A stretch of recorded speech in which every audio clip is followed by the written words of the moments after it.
Tonight, let's talk about China. And let's put America aside for most of this piece and talk instead about China on its own terms, because it's been going through seismic social, economic and political changes which have happened head-spinningly quickly. And many of them centre on its leader, Xi Jinping, who just recently tightened his grip on power.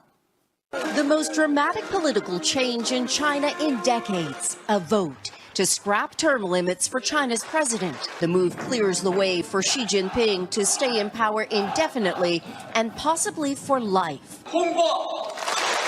Of nearly 3,000 ballots, only 2 voted against the unprecedented move.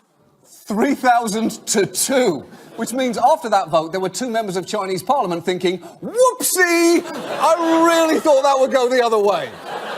Maybe an edible arrangement will smooth things over with the man who's now emperor for life.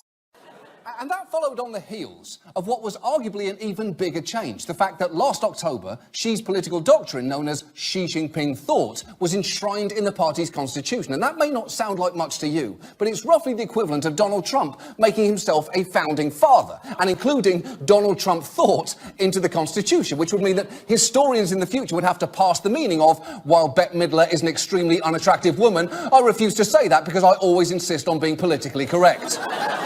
And Xi's consolidation of power has been aided by the fact that, unlike many of his predecessors who've tended to be dull bureaucrats, he has gone out of his way to form a cult of personality about himself. For a time, state media called him Xi Dada or Uncle Xi, both of which are objectively weird names for an adult to call another adult, but fantastic names for a pair of hairless cats. Xi Dada, Uncle Xi, dinner's ready, you creepy weirdos.